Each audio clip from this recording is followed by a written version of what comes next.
Picture this. It's your wedding day. You're standing at the altar in front of 200 guests, including senators and Boston's elite.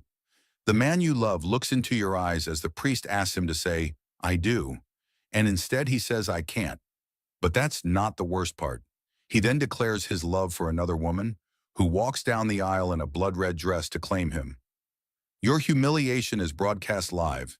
Your tech empire worth $200 million crumbles overnight. And your immigrant father dies from the stress of watching his daughter's American dream become a nightmare. Maya Rodriguez-Chen thought she'd lost everything when Victoria Blackwood orchestrated the most devastating public betrayal in Boston's history. But Maya had no idea this was just the beginning of a war that would cost lives, destroy families, and expose a conspiracy that threatened the very foundation of the American dream itself. This is the story of how a construction worker's daughter took on Boston's elite and won, but the price she paid will shock you to your core.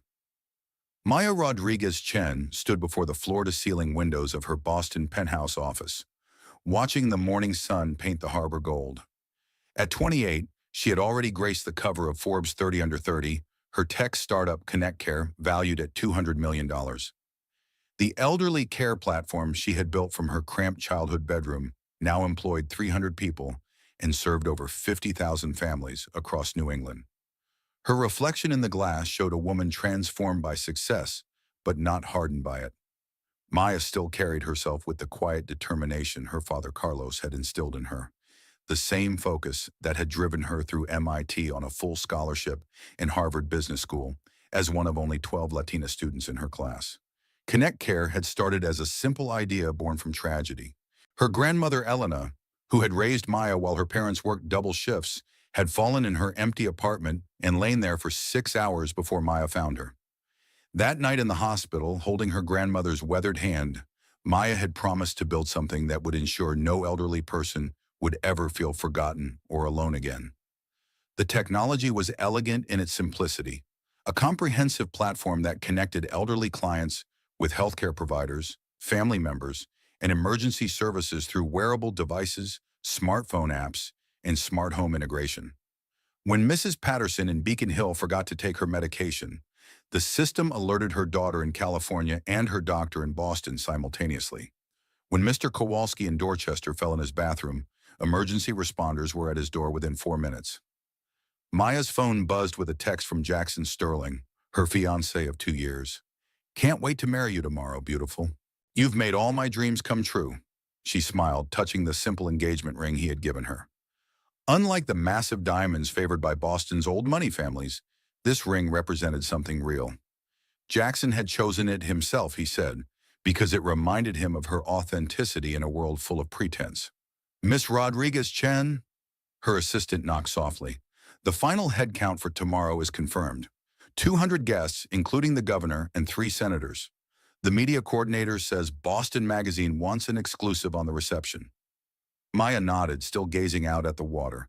Tomorrow would mark more than just her wedding to Jackson Sterling, heir to one of Boston's most prestigious banking families. It would represent the merging of 2 worlds, his legacy of old money respectability and her vision of technology serving humanity's most vulnerable. She had met Jackson 3 years ago at a venture capital conference where she was pitching ConnectCare's Series A round. While other investors peppered her with skeptical questions about market penetration and profit margins, Jackson had asked something different. "How did you know this was the problem worth solving?" The answer had poured out of her. Her grandmother Elena, the woman who had taught her to read before kindergarten and to code before high school, had been everything to Maya during her childhood. When Elena fell and lay helpless for hours, Maya realized that millions of elderly Americans face the same vulnerability every day. The terrifying prospect of being alone in their moment of greatest need. Jackson had listened with tears in his eyes. 3 weeks later, Sterling Capital led her Series A round with a $12 million investment. 6 months after that, Jackson had asked her to dinner, confessing that he had been thinking about her answer to his question ever since that day. Their courtship had been a fairy tale that even Maya's naturally skeptical nature couldn't resist. Jackson introduced her to Boston's elite circles, where her story of immigrant success captivated even the most skeptical socialites. Maya brought Jackson into her world of late-night coding sessions and visits to assisted living facilities, where residents treated him like the grandson they had always wanted. They complemented each other perfectly, his connections opening doors, her innovation creating solutions. When Maya needed regulatory approval for Connect Care's medical monitoring features, Jackson's family connections with the Massachusetts Medical Board smoothed the process. When Jackson wanted to understand emerging technology trends for Sterling Capital's investment strategy, Maya's network of MIT entrepreneurs provided insights that helped the firm identify the next generation of successful startups. Maya, the rehearsal dinner starts in 3 hours, her sister Diane called from the doorway. At 24, Diane was in her final year at Harvard Medical School, following the path their father Carlos had dreamed of, but never had the opportunity to pursue himself. Diane looked stunning in the bridesmaid dress Maya had chosen, a soft lavender that complemented her darker complexion and brought out the intelligence in her dark eyes. She was everything Maya admired, brilliant, compassionate, and determined to use her medical degree to serve underserved communities in Boston's Latino neighborhoods. "I'm ready," Maya said, finally turning from the window. "Is Papa nervous about his speech tonight?" Diane grinned. "He's been practicing in the mirror for weeks. Yesterday, I caught him crying while he read it. He keeps saying he can't believe his little girl, who used to code games on his old laptop, is now marrying into the Sterling family." Maya's heart swelled thinking of her father. Carlos Rodriguez had arrived in Boston from Guatemala with nothing but a toolbox and determination. For 30 years, he had poured concrete and framed houses, saving every possible dollar for his daughter's education. His hands were permanently stained with cement dust and scarred from decades of construction work, but they had built the foundation for everything Maya had achieved. When Maya had started Connect Care, Carlos had insisted on being her first investor, writing a check for $5,000 from his retirement fund. "The Sterlings have money," he had told her, "but you have something better. You have purpose. Ah, fun." The irony wasn't lost on Maya that her father, who had spent his life building other people's houses, would watch his daughter marry into a family that owned half the buildings in downtown Boston. But Carlos had raised his daughters to believe that worth was measured by contribution, not inheritance. "He's been telling everyone at the construction site about the wedding," Diane continued. "Mrs. Vasquez next door says he showed her the invitation 20 times. He's so proud, Maya. We all are." Maya felt tears threatening her carefully applied makeup. The path from her childhood bedroom in East Boston to this penthouse office overlooking the harbor had been longer and harder than anyone knew. Scholarship applications, part-time jobs, late nights coding while her classmates partied. The constant awareness that she had to work twice as hard to achieve half the recognition of her privileged peers. But standing here now, with her company thriving and her wedding to Jackson tomorrow, Maya felt like she had finally reached the summit of a mountain she had been climbing her entire life. The girl who had learned to code on her father's secondhand laptop was about to become Mrs. Jackson Sterling, joining one of Boston's most influential families while leading a company that was revolutionizing elder care across the country. As Maya prepared to leave for the rehearsal dinner, she caught her reflection in the office window. The young woman staring back bore little resemblance to the shy teenager who had learned advanced programming languages in the public library because her high school didn't offer computer science classes. Success had given her confidence, love had given her joy, and tomorrow would give her everything she had ever dreamed of. She had no idea that in less than 24 hours, that same reflection would show her a woman whose world had been completely destroyed. She had no idea that Jackson Sterling, the man she trusted with her heart and her future, was about to commit the most devastating betrayal imaginable. And she certainly had no idea that watching from the shadows was Victoria Blackwood, a woman who had spent the last 2 years planning Maya's total destruction. But for now, in this golden moment before the storm, Maya Rodriguez Chen was simply a woman in love, preparing to marry her prince and live happily ever after. Tomorrow would teach her that fairy tales don't exist in the real world, but today she still believed in happy endings. The sun was setting over Boston Harbor as Maya locked her office and headed toward what she believed would be the beginning of her perfect life. She had worked so hard, sacrificed so much, and overcome so many obstacles to reach this moment. Tomorrow, all of that struggle would finally be rewarded with the ultimate prize, true love and acceptance into the world she had always admired from the outside. Tomorrow would teach her that some prizes come with prices too high to pay, and that the people who seem most trustworthy could be the most dangerous of all. The rehearsal dinner at the Union Club was everything Maya had imagined and more. Soft candlelight danced across mahogany walls lined with portraits of Boston's founding families, men who had shaped the city's destiny when it was still a colonial outpost. Jackson's mother, Patricia Sterling, had outdone herself with the arrangements, transforming the private dining room into something from a Condé Nast magazine spread. Maya wore a simple navy dress that Jackson had picked out, saying it brought out her eyes and complemented her skin tone. She watched him work the room with effortless charm, telling stories about their relationship that made even the stuffiest board members laugh. His father, Richard Sterling, had flown in from London specifically for the wedding, cutting short a business trip to ensure he could walk his only son down the aisle. The guest list read like a who's who of Boston's power elite: senators, judges, university presidents, and CEOs whose decisions shaped the economic life of New England. These were people Maya had read about in business magazines, whose names appeared regularly in the society pages, whose children attended the same exclusive prep schools where admission was determined more by legacy than merit. Yet tonight, they were treating Maya like family. Senator Catherine Walsh, a Harvard Law graduate who had been Jackson's mother's roommate decades earlier, spent 20 minutes discussing Maya's plans to expand Connect Care into rural communities.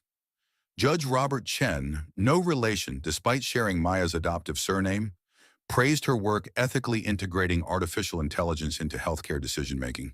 "Maya, dear," Patricia Sterling approached with a champagne flute and a warm smile, "I want you to know how happy you've made Jackson. I've never seen him so focused, so purposeful. You've brought out the best in him." Patricia Sterling was everything Maya had expected from Boston's social register: elegant, educated, and effortlessly gracious. She had welcomed Maya into the family with genuine warmth, never once making her feel like an outsider, despite their vastly different backgrounds. "Thank you, Mrs. Sterling. Jackson has brought out the best in me, too. Please call me Patricia. After tomorrow, we'll be family." Patricia squeezed Maya's hand. "I know this world can be intimidating for someone not born into it, but you belong here, Maya. You've earned your place through talent and hard work, which is more than most of us can say." The comment was delivered with such sincerity that Maya felt her last lingering doubts about fitting into Jackson's world disappear. These people weren't the snobs she had imagined. They were simply successful individuals who had built something valuable and were now welcoming her into their circle. But it was her father's speech that brought tears to every eye in the room. Carlos Rodriguez stood slowly, his weathered hands trembling slightly as he unfolded a piece of paper. He had dressed carefully for tonight in the new suit Maya had bought him, and his silver hair was neatly combed. But nothing could hide the fact that he was a working man among aristocrats, his hands bearing the permanent stains and scars of 30 years in construction. 32 years ago, I came to this country with dreams bigger than my wallet. He began, his accent thick with emotion, but his English clear and precise. I wanted my daughters to have opportunities I never had. When Maya was 7 years old, she told me she was going to build something that would help people. I thought she meant with blocks.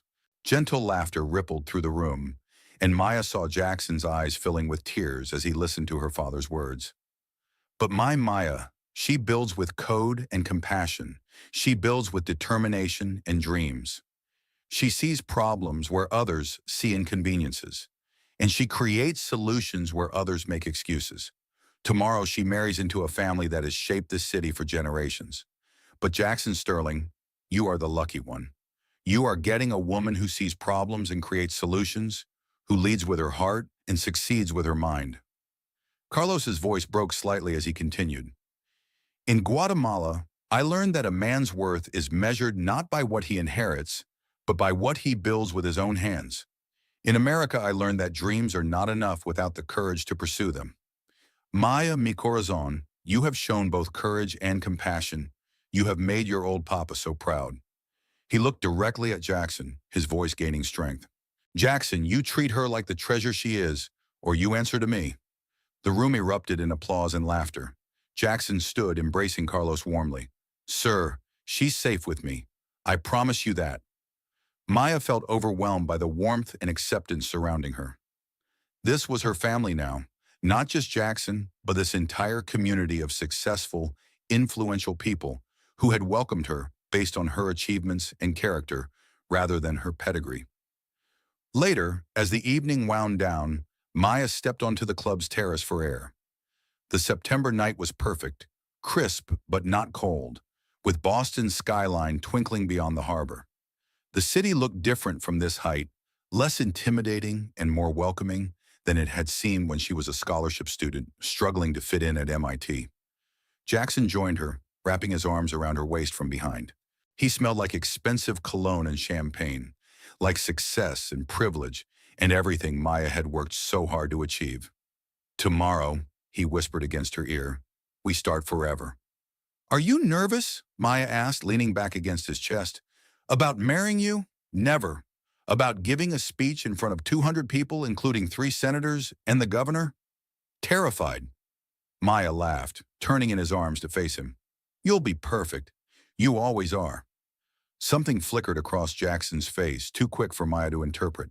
For just a moment, his expression seemed troubled, almost guilty. But then he smiled, and Maya convinced herself she had imagined it. "Maya, I need to tell you something." Her heart skipped.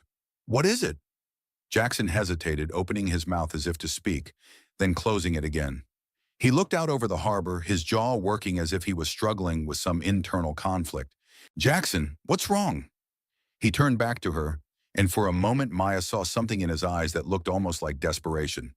"Just that I love you, more than I've ever loved anyone." "I love you too," Maya said, but something in his tone sent a small chill down her spine. "Are you sure you're okay?" "I'm perfect," Jackson said, but his smile didn't quite reach his eyes.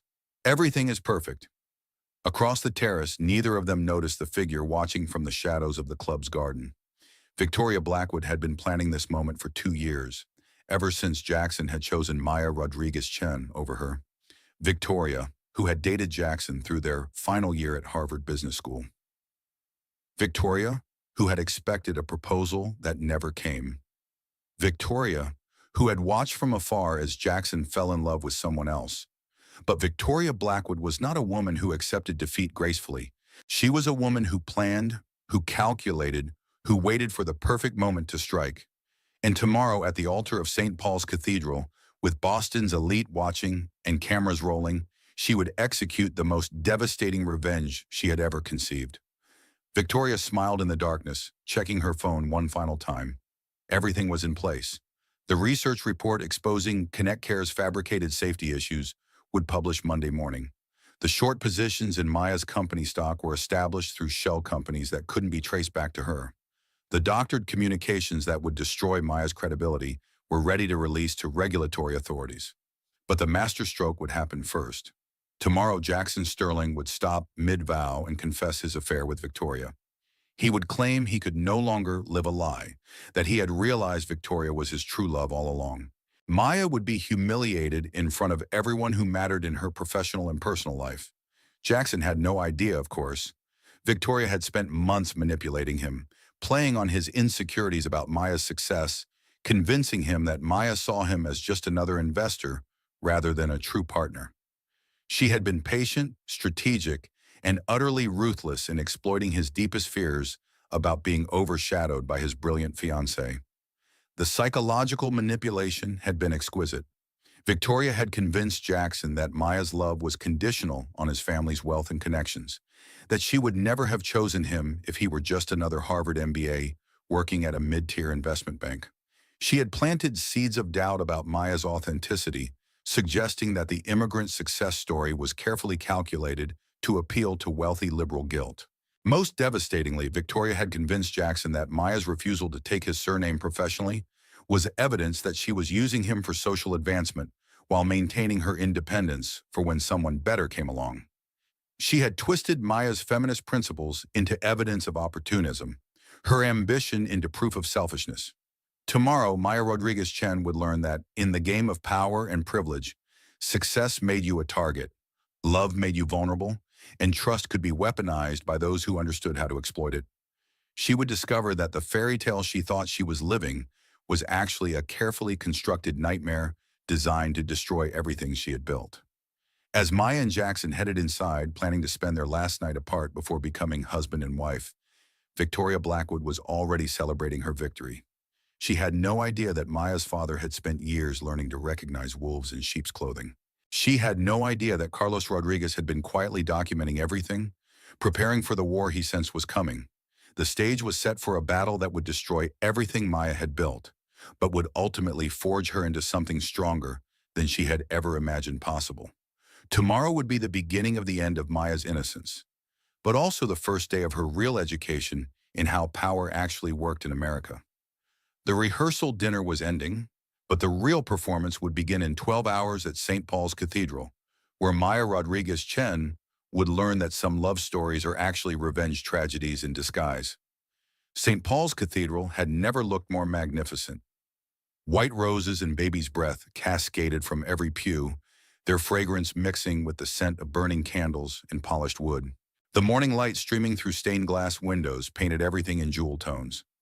Ruby red, sapphire blue, emerald green dancing across the marble floors and wooden pews. Maya stood in the bridal suite, her hands trembling as Diane fastened the pearl buttons on her grandmother's vintage wedding dress. The gown was a masterpiece of 1950s craftsmanship, passed down through 3 generations of Rodriguez women. Elena had worn it when she married Maya's grandfather in Guatemala City. Maya's mother had worn it for her Boston courthouse wedding to Carlos. Now Maya would wear it to marry into one of Boston's most prestigious families. "You look like a princess," Diane whispered, tears threatening her carefully applied makeup. Maya's reflection in the antique mirror showed a woman transformed by love and success. The dress, which had belonged to her grandmother Elena, fit perfectly after months of careful alterations by the same seamstress who had maintained the Sterling family's formal wear for 3 decades. Her dark hair was swept into an elegant chignon, decorated with her mother's pearl pins. And her only jewelry was the simple pearl necklace Carlos had given her for her college graduation. "Papa's been crying all morning," Diane reported, adjusting Maya's cathedral-length veil. "He keeps saying he can't believe his little girl is becoming Mrs. Sterling." The bridal suite buzzed with activity as Maya's wedding party made final preparations. Her maid of honor, Sarah Kim from Connect Care, was helping the flower girl practice walking in her miniature version of the bridesmaids' dresses. Maya's college roommate from MIT was touching up lipstick while Jackson's cousin adjusted her bouquet. A knock interrupted the feminine chatter. Maya's wedding coordinator, an elegant woman named Catherine who had organized society weddings for 20 years, peeked in with her signature calm efficiency. "It's time, Maya. The processional music is starting." Maya took a deep breath, gathering her bouquet of white peonies and eucalyptus. The flowers had been Jackson's choice, selected because they reminded him of the garden where he had proposed 6 months earlier. As she walked toward the cathedral's main doors, she could hear the organ playing Bach's Jesu, Joy of Man's Desiring, the same piece that had played at his parents' wedding 30 years ago. The cathedral's main hall was breathtaking. 200 guests rose to their feet as Maya appeared at the top of the aisle, their faces turning toward her in a sea of smiles and anticipation. Maya saw Jackson waiting at the altar, devastatingly handsome in his custom tuxedo, his dark hair perfectly styled, and his blue eyes bright with what she interpreted as love and excitement. His best man, Thomas Morrison, stood beside him looking appropriately solemn for the occasion. The officiant, Reverend Matthews, who had baptized Jackson as a baby and confirmed him at 13, smiled warmly as Maya began her walk down the aisle. Carlos appeared at her side, looking distinguished in the new suit Maya had bought him. His silver hair was perfectly combed, and his weathered hands were steady as he offered her his arm. For a man who had spent 30 years working with his hands, he carried himself with surprising dignity in this cathedral of privilege. "Ready, mi amor?" he whispered in Spanish. "Ready, papa."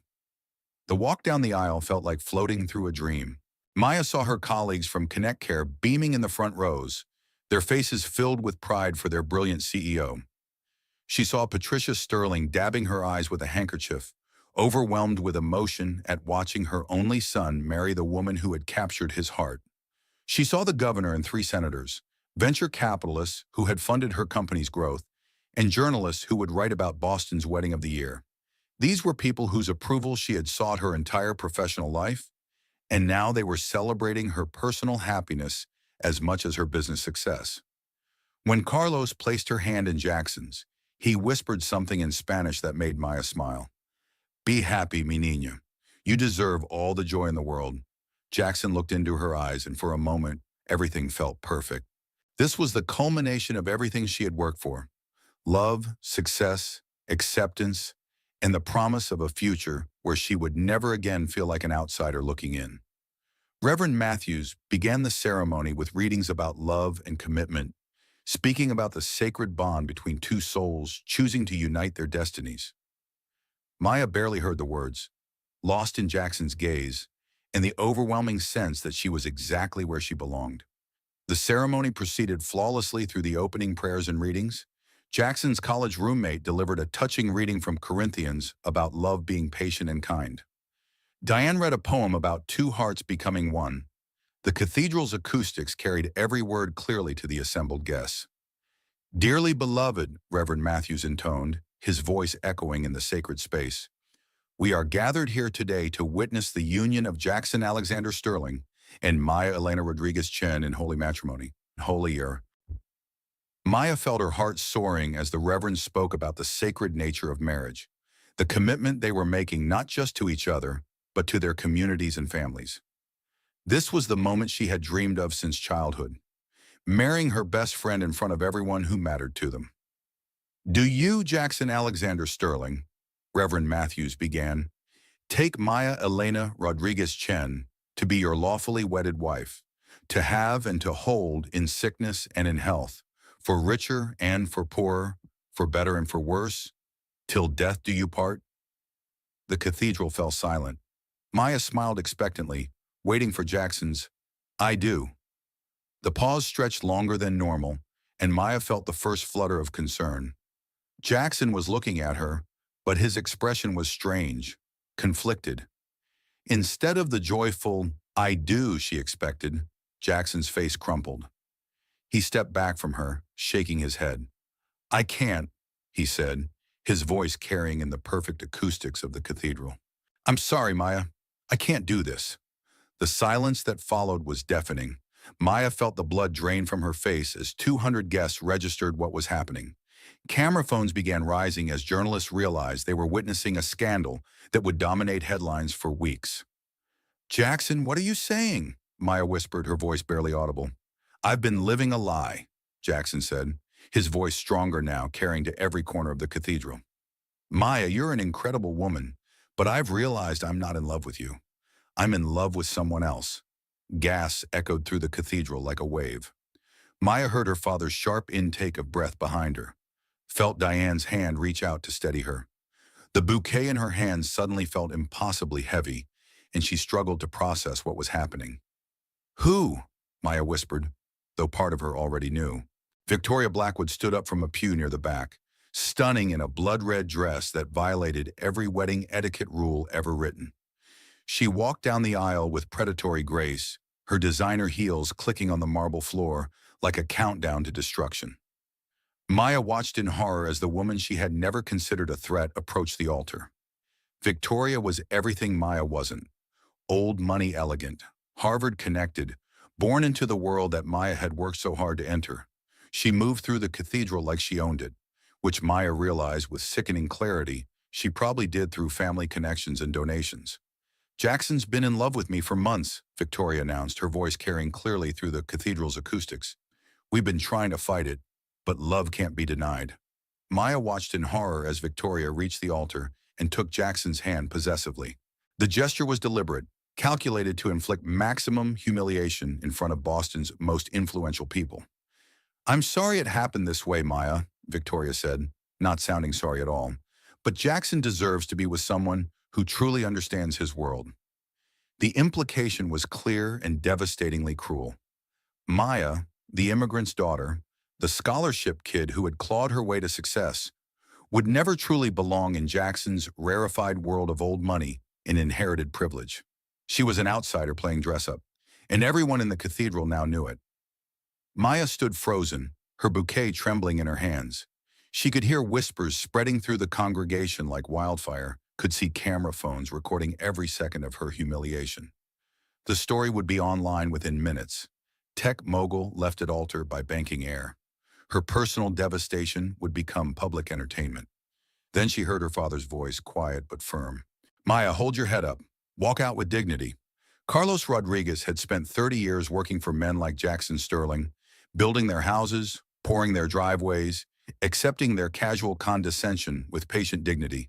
He recognized what was happening. His daughter was being publicly humiliated, not just as a woman, but as an outsider who had dared to reach above her station. Maya looked at Jackson one last time. The man she had loved, trusted, and planned to build a life with looked back at her with something that might have been regret, but no remorse. Victoria clung to his arm possessively, a triumphant smile playing at her lips as she surveyed the destruction she had orchestrated. Without a word, Maya turned around.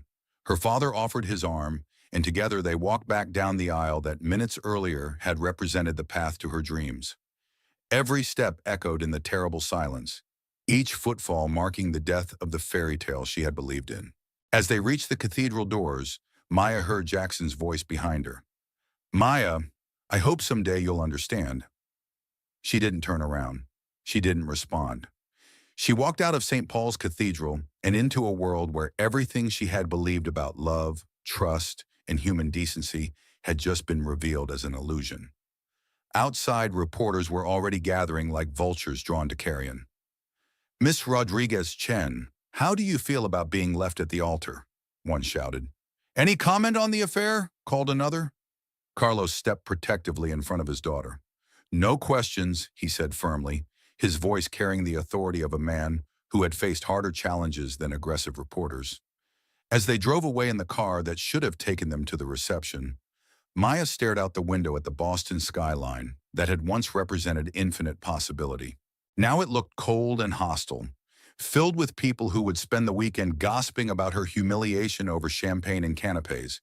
She had no idea that this was just the beginning. She had no idea that Victoria Blackwood's plan extended far beyond public embarrassment to the complete destruction of everything Maya had built.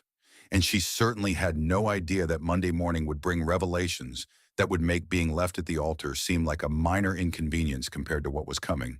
The war for Maya's life had begun, and she didn't even know she was fighting. Monday morning brought no mercy. Maya had spent the weekend in her father's modest house in East Boston, away from reporters and social media, trying to process the devastation of Saturday's events.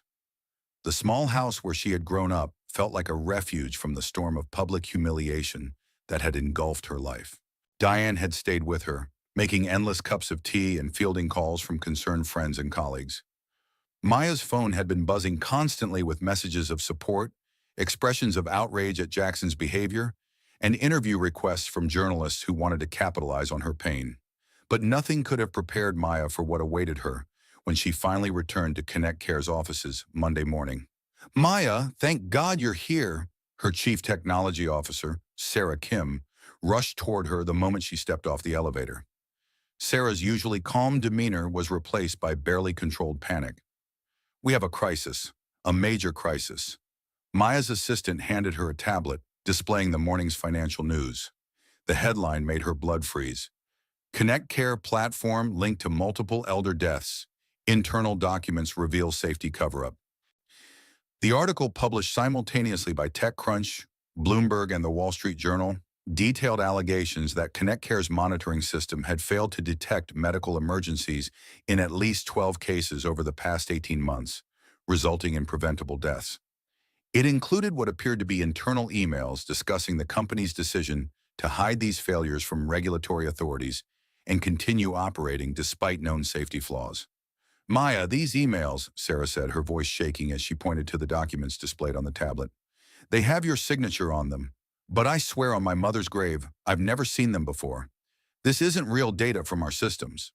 Maya scrolled through the documents, her hands trembling as she read email after email that appeared to show her authorizing cover-ups, dismissing safety concerns, and prioritizing profits over the lives of vulnerable elderly clients.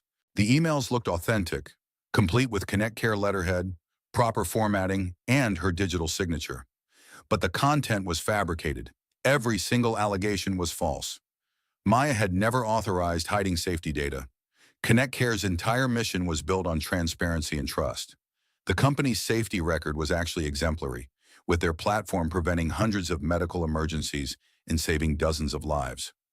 Who published this? Maya demanded, though she already suspected the answer. The source is listed as anonymous, but the investigation was coordinated with Blackwood Capital's research division, her communications director reported grimly. They released a comprehensive research report this morning, recommending investors immediately sell ConnectCare stock and avoid the company's services. Victoria's venture capital firm. Maya felt sick as the full scope of the attack became clear. This wasn't just personal revenge for stealing Jackson. This was financial warfare designed to destroy her company and her reputation simultaneously, using sophisticated fraud to create the appearance of legitimate business concerns. Her phone rang constantly throughout the morning, investors demanding explanations for allegations they assumed were true, board members scheduling emergency meetings to discuss her leadership, regulatory authorities announcing investigations based on the fabricated evidence, reporters wanting statements about the deaths that had never actually occurred. ConnectCare's stock price, which had closed Friday at $48 per share after months of steady growth, opened Monday at $18 and was falling fast. Maya watched in real time as 2 years of careful relationship building and financial success evaporated before her eyes. Maya, her CFO, burst into the conference room where she was trying to coordinate a response. We just lost Mass General as a client. Their legal team says they can't risk association with us until this investigation concludes. 3 other hospital systems are suspending their contracts pending resolution. Within hours, Maya watched partnerships that had taken months to negotiate disappear with single phone calls. Organizations that had praised her vision last week now treated her like a pariah. The Massachusetts Attorney General's office announced they were opening a formal investigation into ConnectCare's safety protocols, lending official credibility to fabricated allegations. But the cruelest blow came when Maya tried to trace how Victoria had obtained seemingly authentic internal communications. Her head of security, a former FBI agent named Michael Torres, delivered the devastating news after spending the morning analyzing the leaked documents. Maya, the metadata on these documents suggests they originated from Jackson Sterling's personal laptop, Michael reported, his face grim. The digital signatures and email headers indicate he had administrative access to your secure servers. Someone with his login credentials created these documents using ConnectCare's own systems. The betrayal cut deeper than any knife. Jackson hadn't just humiliated her publicly. He had been feeding Victoria intelligence about ConnectCare's operations for months, giving her everything she needed to construct this elaborate fraud. The man Maya had trusted with her heart had also trusted him with her company's most sensitive information. Maya's assistant knocked softly on the conference room door. Maya, your father is here. He says it's urgent. Carlos Rodriguez entered the conference room, his face grave and his weathered hands clutching a newspaper Maya hadn't seen yet.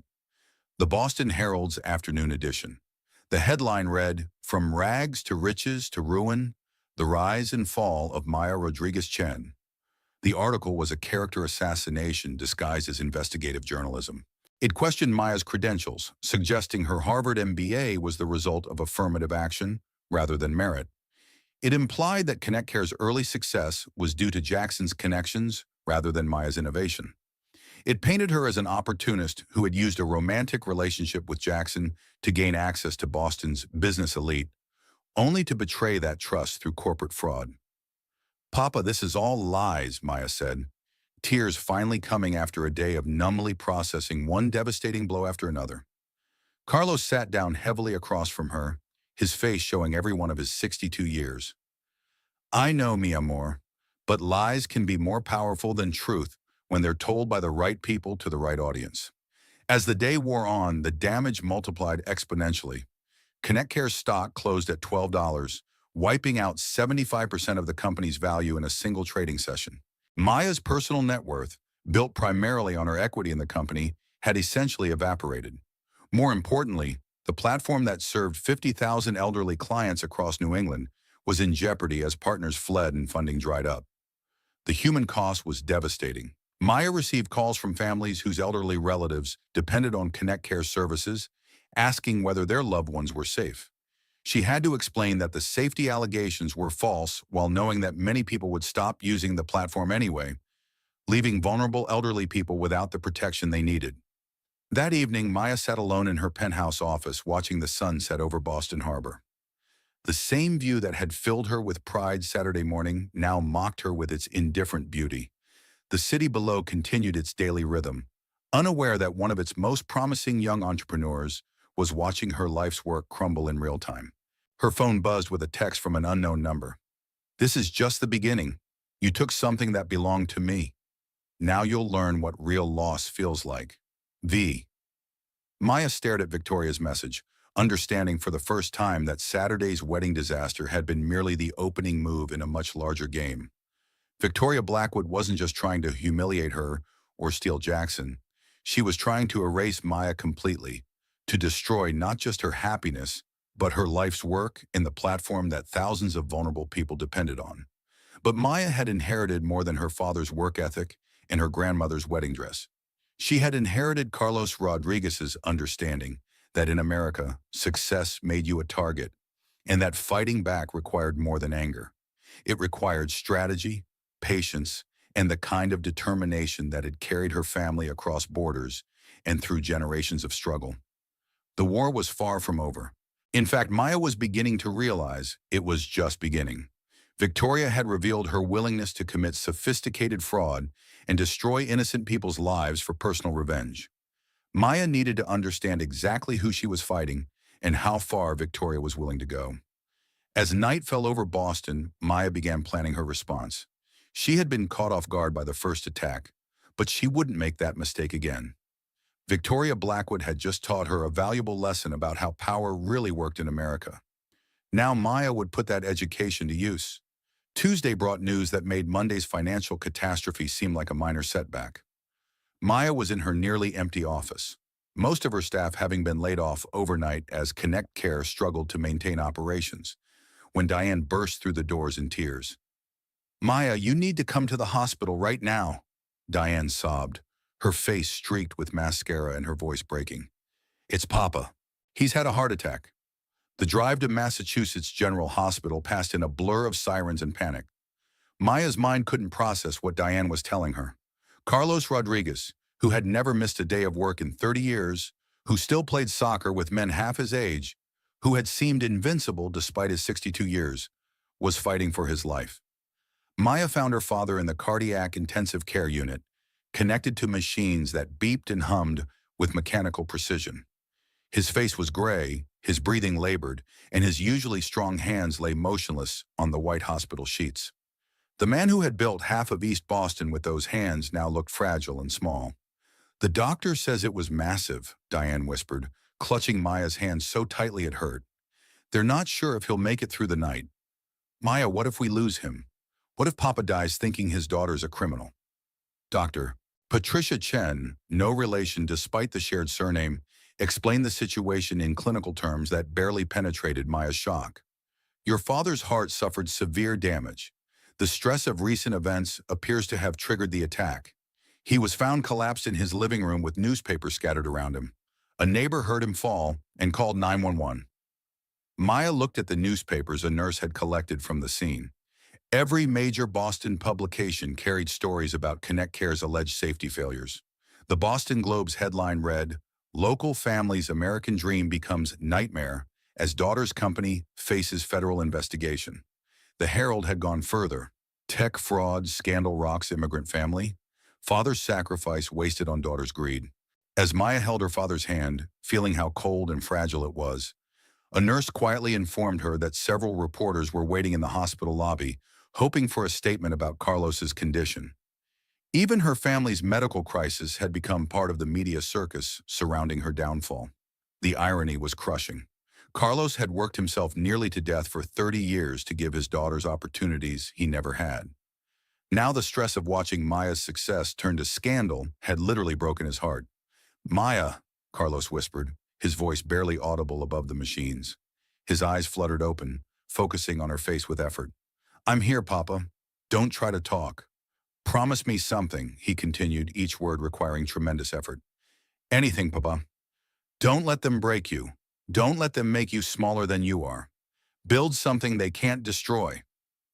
Those were the last coherent words Carlos Rodriguez spoke to his daughter. He passed away at 4:30 a.m. Wednesday morning, surrounded by his girls but unable to see the vindication Maya would eventually achieve. His final moments were clouded by the belief that his daughter might be the criminal the newspapers said she was.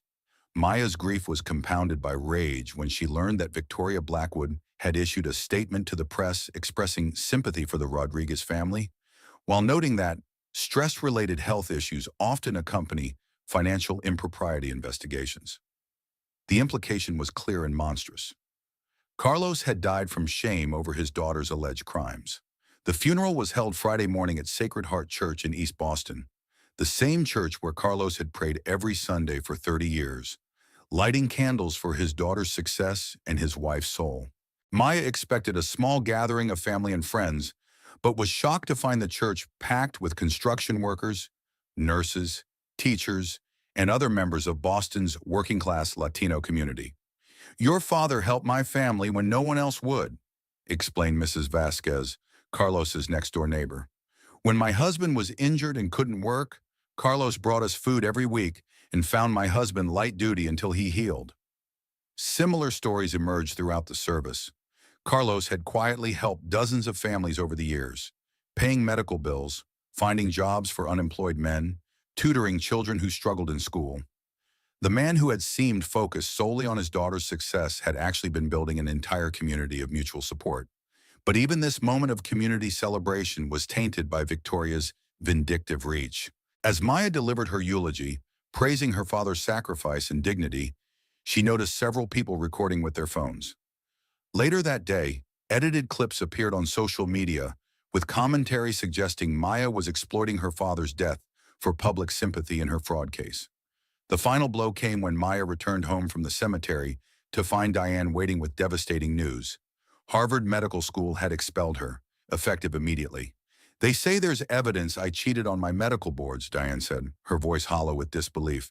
"Someone submitted a recording of me allegedly discussing exam questions with another student before the test. Maya, I've never cheated on anything in my life. You know that." Maya listened to the audio file Harvard had received. It was clearly Diane's voice, but the conversation had been fabricated using sophisticated audio editing technology. Victoria had not only targeted Maya, but had systematically destroyed her entire family, using the same kind of technological manipulation she had employed against Connect Care. "They're also revoking my scholarship retroactively," Diane continued, her voice breaking. "I owe Harvard $200,000 for tuition I can't pay. And Maya, there's more. I've been blacklisted from other medical schools. No one will take a transfer student with a cheating allegation in their file." Maya realized with horrifying clarity that Victoria's plan was more comprehensive than simple business competition or romantic revenge. She was systematically destroying every person Maya cared about, every dream the Rodriguez family had built through decades of sacrifice. The attack wasn't just personal, it was generational, designed to erase 30 years of progress and send the family back to the powerlessness Carlos had fought so hard to escape. That night, Maya sat alone in her father's empty house, surrounded by the debris of shattered dreams. Connect Care was in bankruptcy proceedings, its assets being liquidated to pay fabricated damages. Her personal assets were frozen pending the federal investigation. Her father was dead, killed by the stress of watching his daughter's reputation destroyed. Her sister's medical career was over before it had truly begun. The platform that had served thousands of elderly clients was offline, leaving vulnerable people without the safety net they depended on. Maya received heartbreaking calls from families asking why their loved ones' monitoring devices had stopped working, why the emergency response system was no longer available. She had to explain that their safety was being sacrificed to a rich woman's desire for revenge. Maya picked up her phone and scrolled through the news coverage of her downfall. The narrative was consistent across every outlet. Immigrant family reaches too high, falls too far, deserves what they got for trying to compete with their betters. The American dream revealed as a cruel illusion, another cautionary tale about people who didn't know their place. For the first time since childhood, Maya Rodriguez Chen felt truly powerless. Victoria Blackwood had succeeded in reducing her from a successful entrepreneur to a broken woman facing federal investigation for crimes she hadn't committed. The fairy tale was over, replaced by a nightmare that seemed to have no end. But as Maya sat in her father's chair, surrounded by photos documenting 30 years of honest work and family pride, she began to understand something Victoria hadn't anticipated. Carlos Rodriguez hadn't raised a daughter who surrendered when beaten down. He had raised a fighter who got stronger when cornered, who built solutions when faced with problems that seemed impossible to solve. Maya opened her laptop and began to type. If Victoria Blackwood wanted war, she would get it. But this battle would be fought on Maya's terms, using weapons Victoria had never encountered: truth, community, and the kind of determination that had carried the Rodriguez family across borders and through generations of struggle. The real fight was about to begin, and Maya was finally ready to stop playing defense. 3 months after her father's funeral, Maya thought she had found solid ground. Working from a cramped, shared office space in Cambridge, surviving on savings and cheap coffee, she had assembled a small team of former Connect Care employees who believed in her innocence and refused to abandon the mission they had started together. Maya's new lawyer, David Kim, was a former federal prosecutor who specialized in financial crimes and had a reputation for taking on impossible cases. He had agreed to represent Maya pro bono after reviewing the fabricated evidence against Connect Care and recognizing the sophisticated nature of Victoria's fraud. "Maya, we've got them," David announced during their weekly strategy meeting, his voice filled with the excitement of a prosecutor who had found the smoking gun. "My forensic accountants have traced the fake documents to a private intelligence firm called Meridian Solutions that Blackwood Capital has used for opposition research on at least 6 previous occasions. Sarah Kim, Maya's former CTO who had refused a lucrative offer from Google to help clear Maya's name, had been working around the clock to rebuild their technical case. The metadata analysis is conclusive," she reported. "The alleged safety failures never happened. The families mentioned in the reports, 3 of them don't exist and the others never used our services. We can prove everything was fabricated." Maya felt hope stirring for the first time in months, a dangerous emotion she had tried to suppress but couldn't quite extinguish. "What about the Massachusetts investigation?" "The Attorney General's office is ready to dismiss all charges once we present our evidence," David said confidently. 3 families whose loved ones allegedly died due to Connect Care failures have come forward to say their relatives are actually alive and well. The whole thing is going to collapse like a house of cards. Maya had been living in her father's house, subsisting on the kindness of neighbors who had known Carlos for decades and refused to believe his daughter was capable of the crimes she was accused of. Mrs. Vasquez next door brought her meals daily. Mr. Martinez offered to fix her car when she couldn't afford a mechanic. The community that had embraced Carlos Rodriguez as one of their own now protected his daughter with the same fierce loyalty. But Maya's greatest source of strength came from an unexpected ally. Marcus Washington, an investigative journalist with the Boston Globe, who had initially covered her downfall, but had grown increasingly suspicious of the evidence against her. Marcus was African American, the son of a single mother who had cleaned offices in downtown Boston while putting herself through nursing school at night. He understood what it looked like when working-class kids of color made it in Boston's elite circles. "Maya, your story doesn't add up as a villain narrative," Marcus had told her during their first meeting at a coffee shop in Roxbury. "I know what it looks like when people like us actually make it in this city. They don't throw it away on stupid schemes. They protect what they built because they know how hard it was to get there." Marcus had been quietly investigating Victoria Blackwood and Blackwood Capital for months, uncovering a pattern of similar attacks against other entrepreneurs who had threatened established interests. His expose was scheduled to run Sunday morning, just as Maya's legal team presented their evidence to federal prosecutors. "This is bigger than personal revenge," Marcus explained Friday evening as Maya's team gathered for a final strategy session in David's law office. "Victoria has been using this playbook against minority entrepreneurs across New England for 5 years. You're just the highest profile victim because of the wedding scandal." Maya reviewed the draft article on Marcus's laptop, her heart racing as she read his meticulously documented investigation. It was devastating, laying out Victoria's entire operation. The shell companies used to hide her activities, the network of corrupt journalists who published her fabricated stories, the private investigators who manufactured evidence against her targets. Sunday morning, this publishes, Marcus said, his voice filled with righteous anger. Monday morning, the feds arrest Victoria and Jackson. Tuesday, you're vindicated and Connect Care is back online serving the people who need it most. David nodded confidently. We've coordinated with the Justice Department. They're ready to move the moment Marcus's story breaks. Victoria's been too arrogant, left too many traces. She thought her money and connections made her untouchable. Maya felt tears in her eyes as she imagined the comeback that was just 72 hours away. What about the clients we lost? The elderly people who depended on our platform? We're partnering with the city to restore service immediately, Sarah said. The technology is solid. It was always solid. We just need to get past Victoria's lies and rebuild trust with our users. That night, Maya allowed herself to imagine a future beyond survival. Connect Care could be rebuilt stronger than before, with new safeguards against the kind of attacks Victoria had launched. Diane would be reinstated at Harvard with a formal apology and could finish medical school. The Rodriguez family name would be restored, and Carlos's sacrifice would be vindicated. Maya fell asleep in her father's chair, his journal in her lap, dreaming of the vindication that was just days away. For the first time since the wedding disaster, she felt like the nightmare might actually be ending. She woke up Saturday morning to her phone ringing frantically. It was David, his voice tight with panic that immediately jolted Maya fully awake. Maya, we have a major problem. Marcus Washington was found dead in his apartment this morning. Apparent suicide. He left a note confessing to fabricating evidence against Victoria Blackwood and claiming he was being blackmailed to write false stories. Maya's blood went cold as the words penetrated her consciousness. That's impossible. Marcus would never commit suicide. He was about to expose everything. I know, David interrupted, his voice grim. But the note is in his handwriting.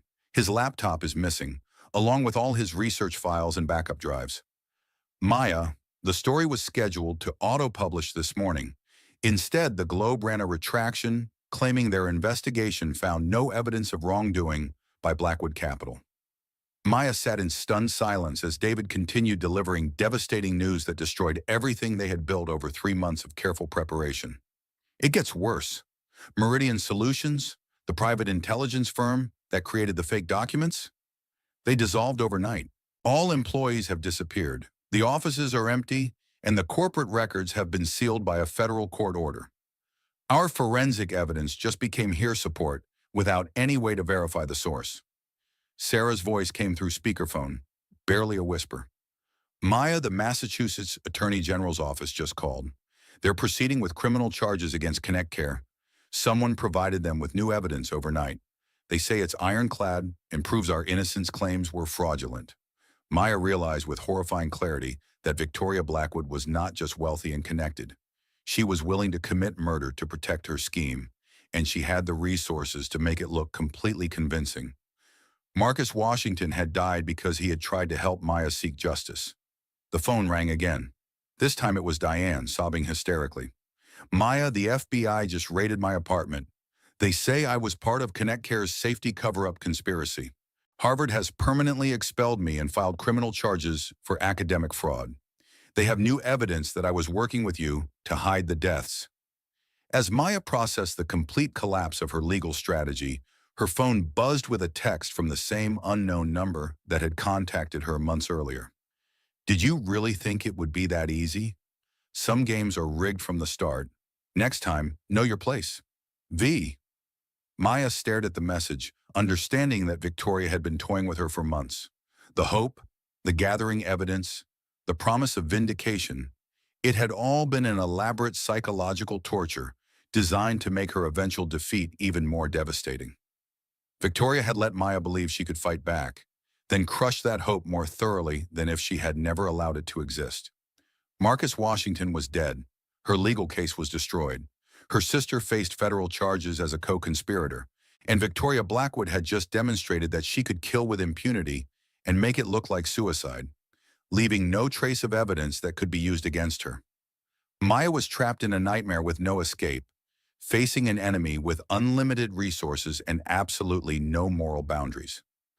The illusion of safety had been shattered completely, revealing the true depth of her powerlessness against the machine that was determined to destroy her. But even as despair threatened to overwhelm her, Maya remembered her father's final words. Build something they can't destroy. Victoria could murder journalists and fabricate evidence, but she had revealed something crucial about herself. She was terrified enough of the truth to kill for it, which meant the truth was still powerful enough to threaten her. Maya was about to learn that sometimes the only way forward is through the very center of hell itself. 6 months after her father's funeral, Maya Rodriguez Chen sat in the Suffolk County Courthouse watching her life officially end. The federal judge's voice echoed in the nearly empty courtroom as he read the verdict that would complete her destruction. Connect Care Technologies Incorporated is hereby ordered to cease all operations immediately and enter Chapter 7 bankruptcy liquidation, Judge William Morrison announced, his voice carrying the weight of legal finality. All assets will be seized to satisfy judgments against the company and its officers.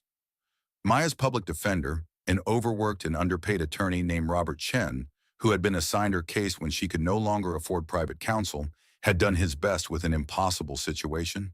The fabricated evidence against Connect Care had been reinforced by new documents that appeared genuine enough to convince a jury of ordinary citizens who had no reason to doubt official-looking government reports. Maya's personal assets remained frozen pending resolution of criminal charges that could send her to prison for 20 years. The prosecution had painted her as a greedy entrepreneur who had prioritized profits over the lives of vulnerable elderly people, a narrative that resonated with jurors already suspicious of tech executives and their promises to change the world. Diane sat behind her in the courtroom's gallery, thin and hollow-eyed from months of legal stress and financial hardship. The federal investigation had destroyed her medical career completely, leaving her working double shifts at a diner in East Boston to pay legal fees that mounted daily. Harvard's lawsuit for academic fraud had resulted in a judgment that would follow her for the rest of her life. Maya Rodriguez Chen, Judge Morrison continued, you are hereby ordered to pay restitution in the amount of $50 million to affected families and regulatory authorities for damages caused by your company's negligent safety practices. $50 million Maya didn't have, for crimes she hadn't committed, to victims who didn't exist. Victoria Blackwood had created the perfect legal destruction, impossible to prove innocence against fabricated evidence, impossible to pay the judgment without assets that had been seized, impossible to rebuild without resources or reputation. Outside the courthouse, Maya walked past a small group of protesters holding signs reading, Justice for Connect Care Victims and Corporate Criminals Must Pay. These were real people, paid by Victoria's public relations firm to protest against fabricated crimes, but their anger was genuine because they believed the lies they had been told about elderly people dying due to Maya's greed. Maya's phone had exactly one voicemail from Victoria herself. Maya, I want you to know there are no hard feelings. You played a game you didn't understand against an opponent you underestimated. Jackson and I will be announcing our engagement next week. The wedding will be featured in Boston Magazine's spring issue. I thought you should hear it from me personally. The message was delivered in Victoria's cultured voice, dripping with false sympathy and genuine satisfaction. She had won completely and wanted Maya to know that her victory would be celebrated publicly, while Maya's defeat would be forgotten by everyone except the people whose lives she had destroyed. That evening, Maya stood in her father's empty house holding an eviction notice. The property would be seized within 30 days to satisfy her legal judgments. Everything Carlos Rodriguez had built through 30 years of honest labor would be lost to pay for his daughter's fabricated crimes. The house where Maya had learned to code, where Diane had studied for medical school, where their father had dreamed of his daughter's success, would belong to Victoria Blackwood's legal victory. Maya opened her father's journal to the entry he had written the night before his heart attack. I am proud of Maya beyond words, but I fear for her. Success in this country makes people like us targets. The higher we climb, the further we can fall. If something happens to me, I pray she remembers that our strength comes not from what we own, but from who we are. The final page contains something Maya had never seen before, a detailed timeline documenting Jackson's behavior over the past year, including dates when he had accessed Maya's computer, specific questions he had asked about Connect Care's operations, and conversations that had seemed innocent at the time, but now revealed a pattern of intelligence gathering. Carlos had recognized the signs of betrayal even when Maya was blind to them. Her father, who had spent 30 years working for wealthy men who saw him as invisible, had understood exactly what was happening to his daughter. He had been trying to protect her, even as the stress of watching her destruction killed him. "My dear Maya," the final entry read, "if you are reading this, then my fears have come true. But remember what I taught you. They can take our money, our reputation, even our lives. They cannot take our truth or our determination. Build something they cannot destroy. Build it for the people they forget." As Maya read her father's words, something shifted inside her chest. For months, she had been fighting Victoria's game by Victoria's rules, trying to prove her innocence in courts and newspapers controlled by people who had already decided her guilt. She had been seeking justice from a system designed to protect wealth and privilege at the expense of people like her. But Carlos Rodriguez hadn't raised his daughter to seek approval from people who despised her existence. He had raised her to serve the vulnerable, to solve problems others ignored, and to fight for justice even when the system was rigged against her. He had taught her that real power came from community, not from institutions. Maya walked to her laptop and began typing. Not a legal brief or a press release, but code. She was building something new, something Victoria couldn't buy or manipulate or destroy with fabricated evidence. Something that would exist outside the traditional power structures that had been weaponized against her. The platform she created over the next 48 hours was simple but powerful. A crowdsourced database where people could report financial fraud, corporate manipulation, and abuse of power by wealthy individuals and institutions. Users could upload evidence, connect with other victims, and organize legal challenges against perpetrators who seemed untouchable. Maya called it Truth Ledger, and she built it with the same passion she had once brought to Connect Care. But this time, she wasn't building for profit or recognition or acceptance into elite circles. She was building for survival, for justice, and for the memory of her father who had taught her that real change came from the bottom up. The first entry in Truth Ledger detailed Victoria Blackwood's complete scheme against Maya. Documented with timestamps, recordings, and digital evidence, Maya had been quietly collecting for months while pretending to be defeated. Within hours of going live, other victims began coming forward. Entrepreneurs whose companies had been destroyed by similar tactics, families whose reputations had been ruined by coordinated attacks, investigators whose careers had been ended for getting too close to the truth. Maya realized she wasn't Victoria's first victim. She was simply the most visible one, the proof of concept for a system designed to maintain economic inequality by destroying anyone who threatened established power structures. And Victoria had made a crucial mistake. She had destroyed Maya so completely that Maya no longer had anything left to lose. The war was entering its final phase, and for the first time, Maya Rodriguez Chen held weapons her enemy couldn't confiscate. The truth, a platform to share it, and an army of victims ready to fight back against the system that had crushed them. Victoria Blackwood was about to learn that sometimes, when you push someone too far, you don't break them.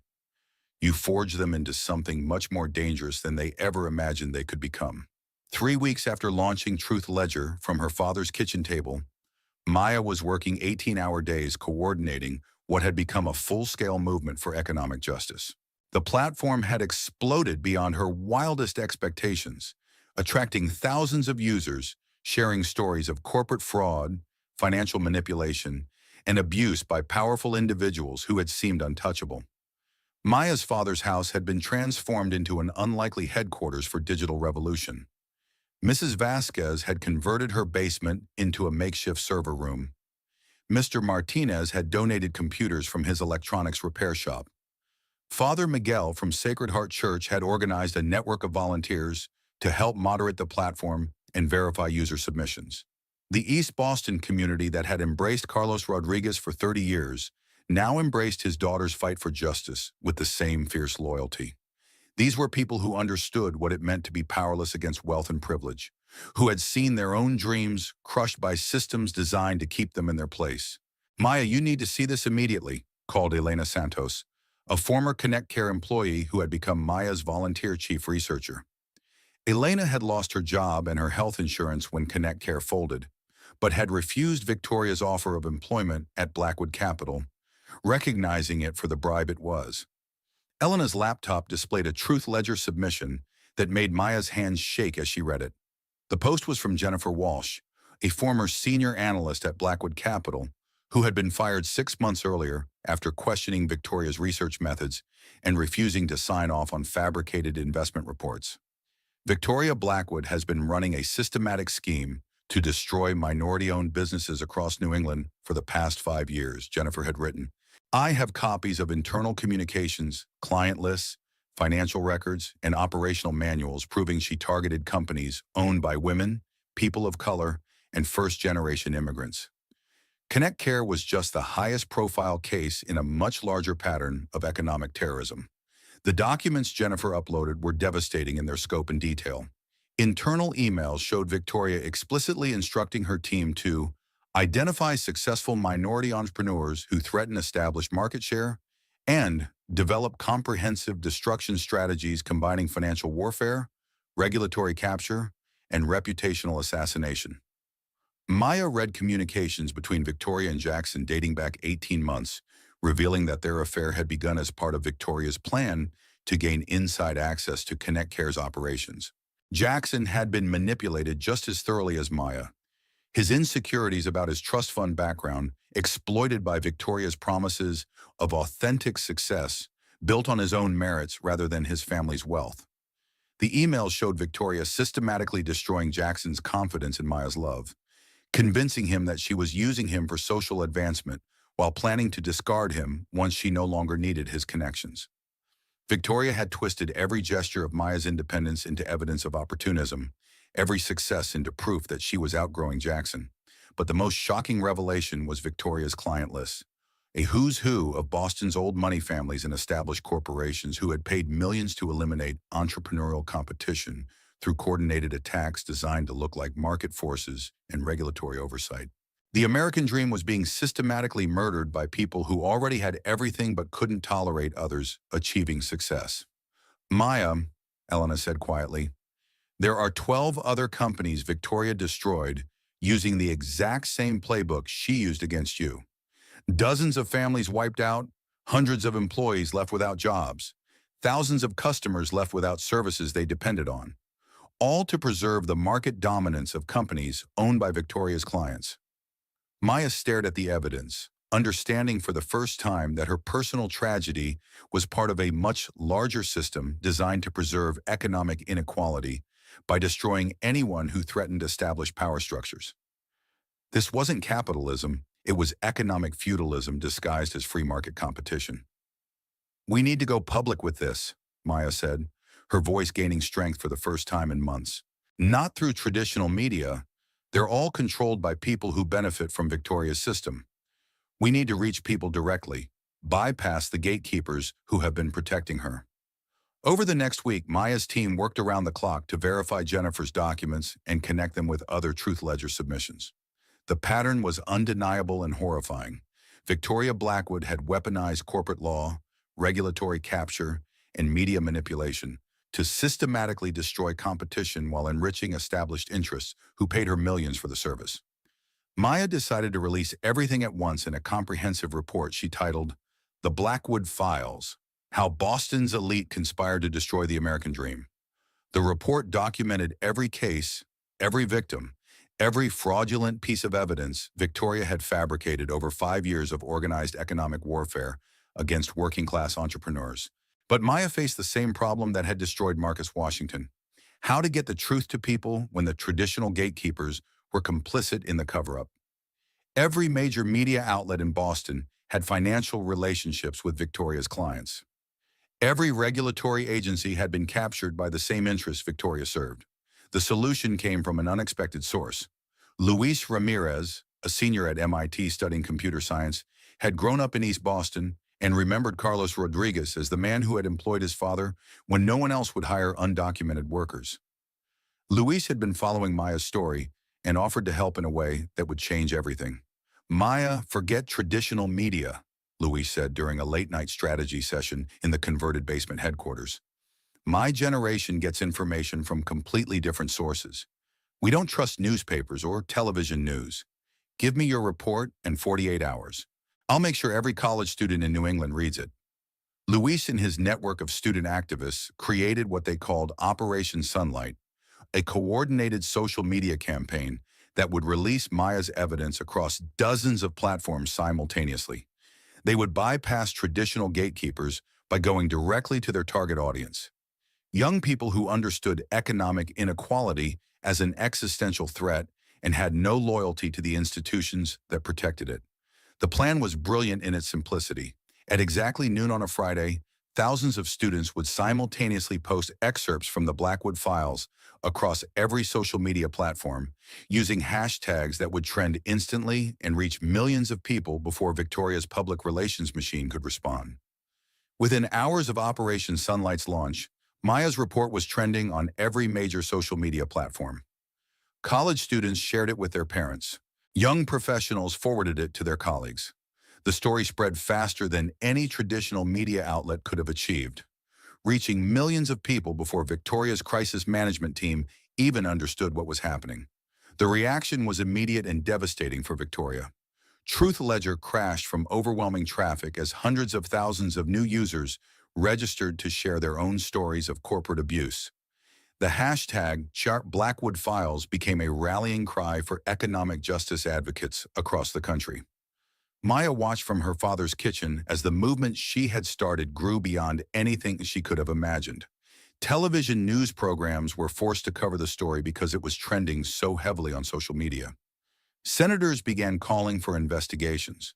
The Securities and Exchange Commission announced they were reviewing Victoria's activities. For the first time in months, Maya Rodriguez Chen felt something she had almost forgotten. Hope.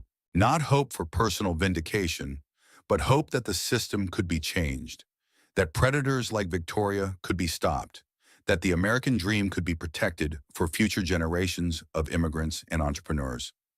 Victoria Blackwood had tried to destroy Maya by isolating her from power and privilege. But Maya had found something much stronger, a community of people who shared her values and her determination to fight back against a system designed to crush anyone who threatened established interests.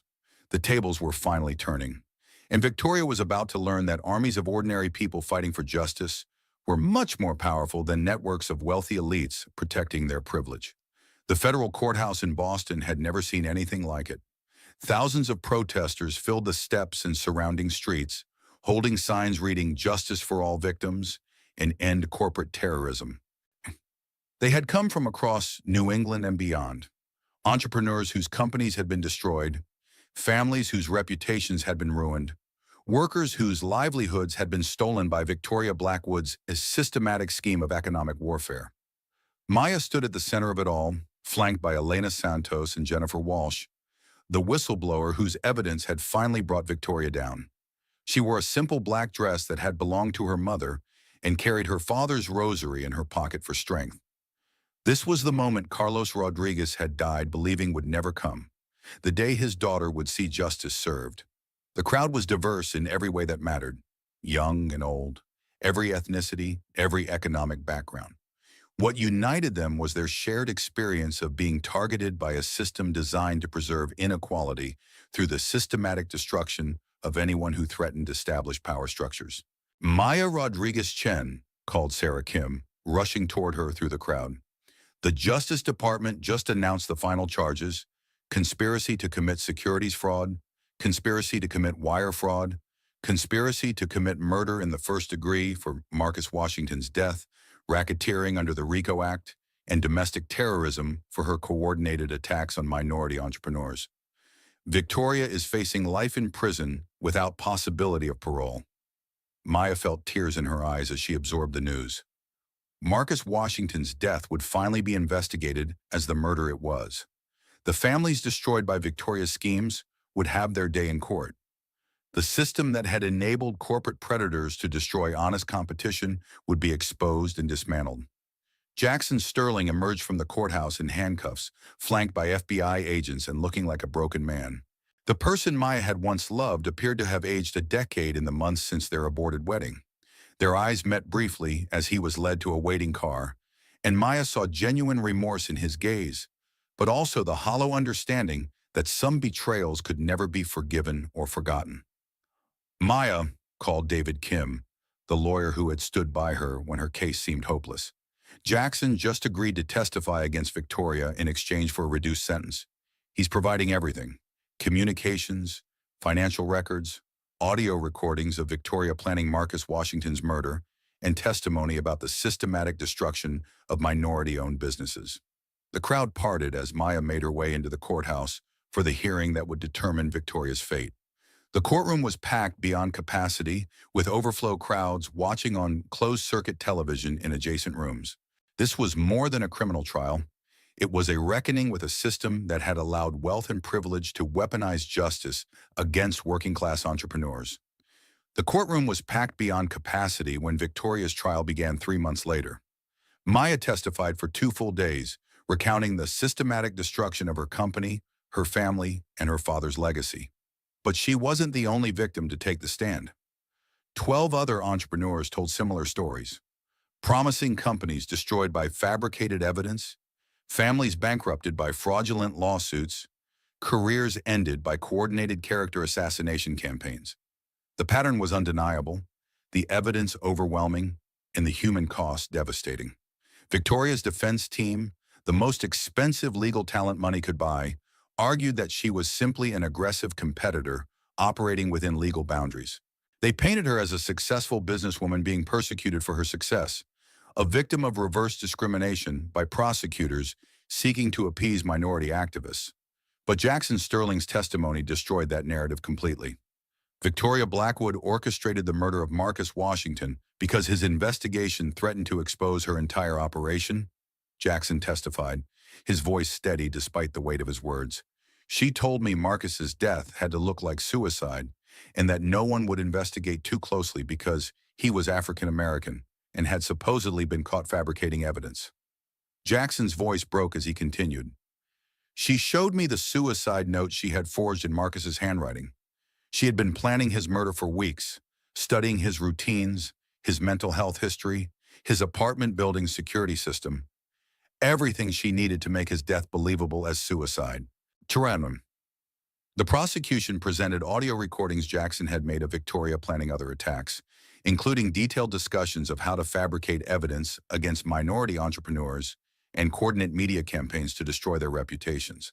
The recordings revealed a woman completely without conscience, discussing the destruction of human lives with the same casual tone others might use to plan a dinner party. The jury deliberated for less than 4 hours. Victoria Blackwood was found guilty on all counts: conspiracy, fraud, racketeering, and first-degree murder. The judge sentenced her to life in prison without possibility of parole, plus an additional 50 years for her other crimes.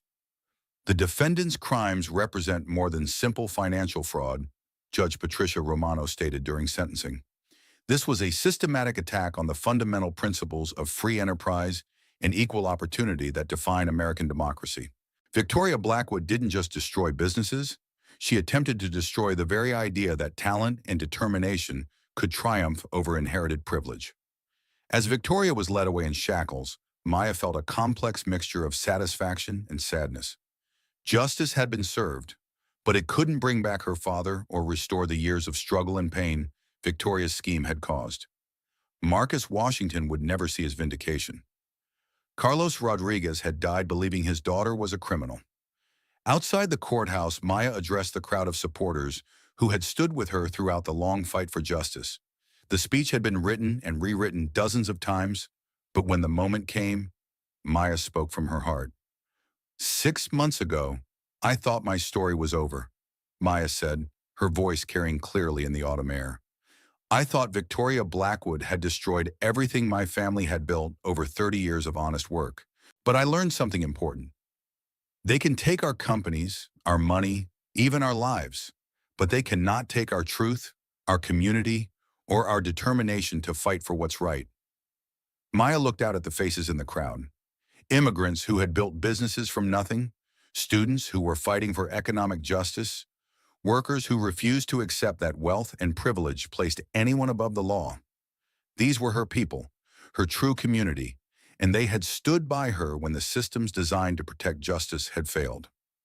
My father, Carlos Rodriguez, came to this country with a toolbox and a dream, Maya continued, her voice gaining strength.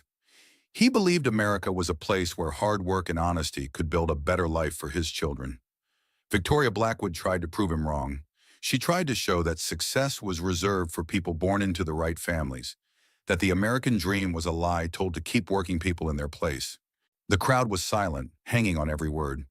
But standing here today, surrounded by people who fought for justice when the system failed, I know my father was right. We didn't just defeat Victoria Blackwood. We proved that communities of ordinary people fighting for justice are stronger than networks of wealthy elites protecting their privilege. That's the real American dream, and it's alive and well. The crowd erupted in applause that echoed off the courthouse walls. As people began to disperse, many approached Maya to share their own stories and thank her for giving them hope that justice was still possible in America.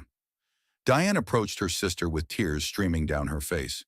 Harvard Medical School had not only reinstated her, but had offered her a full scholarship and issued a formal public apology for failing to properly investigate the fabricated evidence against her. The Rodriguez family name had been cleared, their father's memory vindicated. Papa would be so proud, Diane whispered, embracing Maya tightly. Maya looked up at the courthouse steps where she had once stood powerless and broken, facing charges for crimes she hadn't committed. Now she stood as the leader of a movement that had fundamentally changed how America understood the relationship between wealth, power, and justice. The war was over. Victoria Blackwood would spend the rest of her life in prison. Jackson Sterling had received a reduced sentence in exchange for his cooperation, but would never again be trusted in Boston's business community. And Maya Rodriguez Chen had won not just for herself, but for everyone who believed that truth and determination could still triumph over money and privilege in America. But even as she celebrated this victory, Maya knew the real work was just beginning. One predator had been stopped, but the system that had enabled Victoria's crimes was still in place, ready to protect the next wealthy sociopath who decided to destroy working-class entrepreneurs for threatening established interests.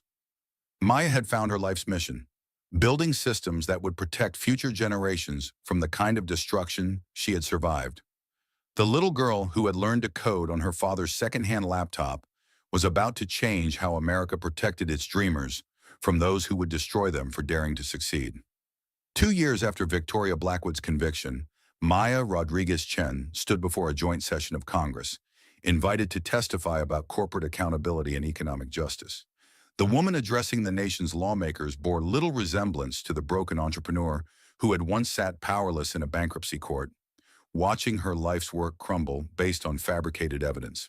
Maya's new company, Truth Ledger Industries, had evolved far beyond its origins as a crowdsourced fraud reporting platform. It was now a comprehensive suite of tools designed to help entrepreneurs, workers, and communities protect themselves against corporate abuse, offering everything from document verification services to legal aid coordination to crisis response support. The company employed over 800 people across 12 states and had helped expose dozens of financial fraud schemes, prevented countless small businesses from being destroyed by coordinated attacks, and connected thousands of victims of corporate abuse with the resources they needed to fight back. Honorable senators and representatives, Maya began, her voice confident and clear as it carried through the packed chamber. 2 years ago, I learned firsthand how sophisticated criminal networks can weaponize our legal and financial systems against honest entrepreneurs. Today, I want to share what we've learned about protecting the American dream from those who would corrupt it for personal gain. Maya's testimony detailed specific policy recommendations born from her harrowing experience with Victoria's systematic destruction campaign. Stronger penalties for corporate fraud that included mandatory prison time for executives, enhanced whistleblower protections for employees who expose illegal schemes, and technological tools to help small businesses and entrepreneurs verify the authenticity of legal documents and media reports.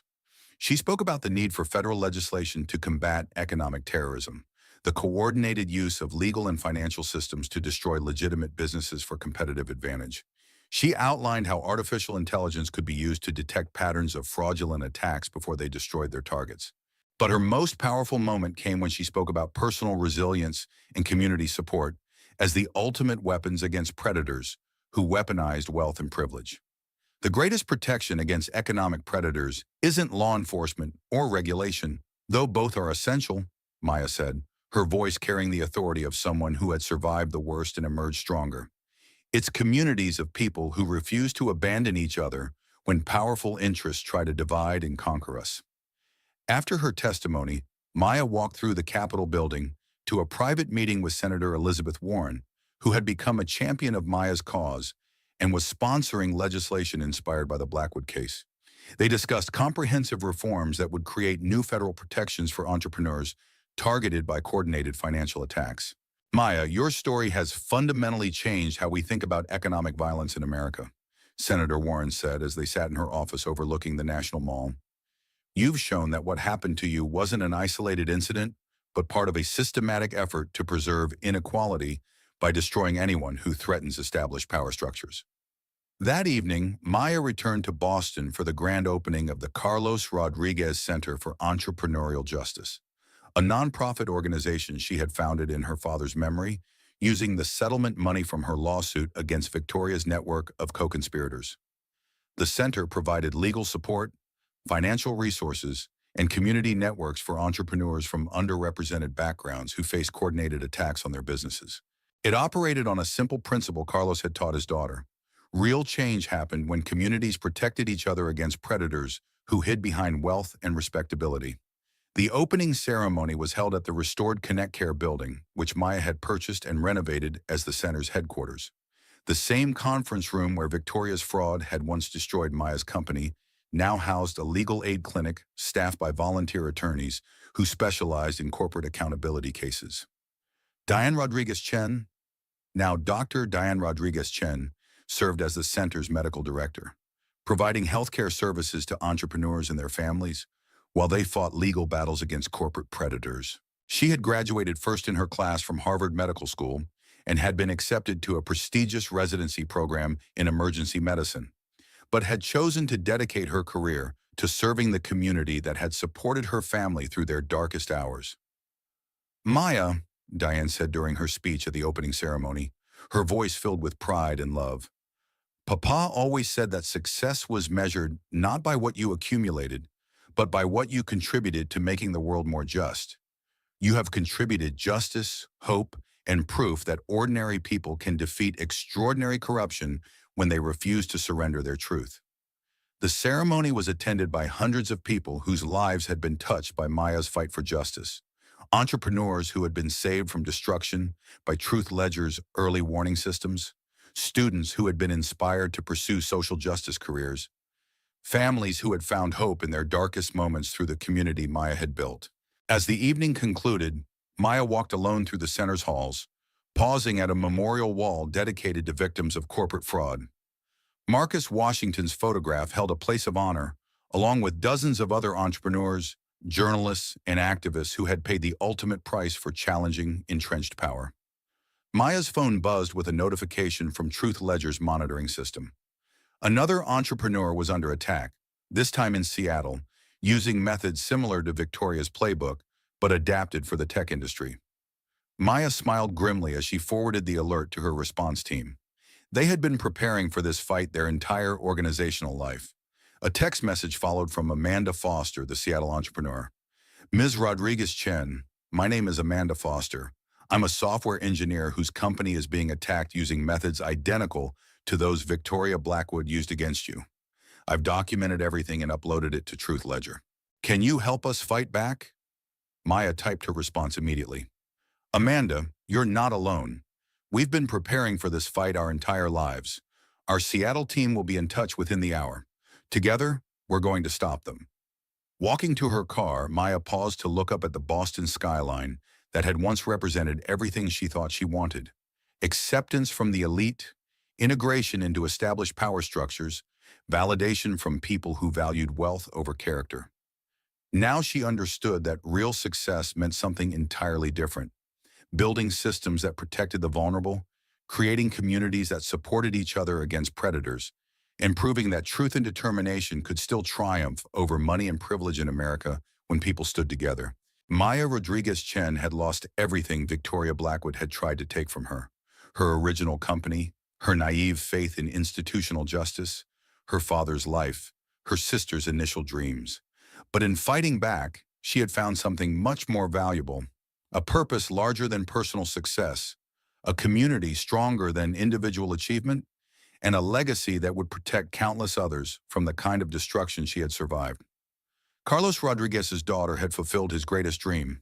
She had built something that truly mattered, something that made the world more just, and something that honored the sacrifices of everyone who had fought for the American promise that hard work and honesty could still build a better life. The little girl who had once coded games on her father's old laptop had become a woman who coded justice into the American system itself, and that code would run long after Maya Rodriguez Chen herself was gone, protecting dreamers and builders and believers from those who would destroy them for daring to succeed.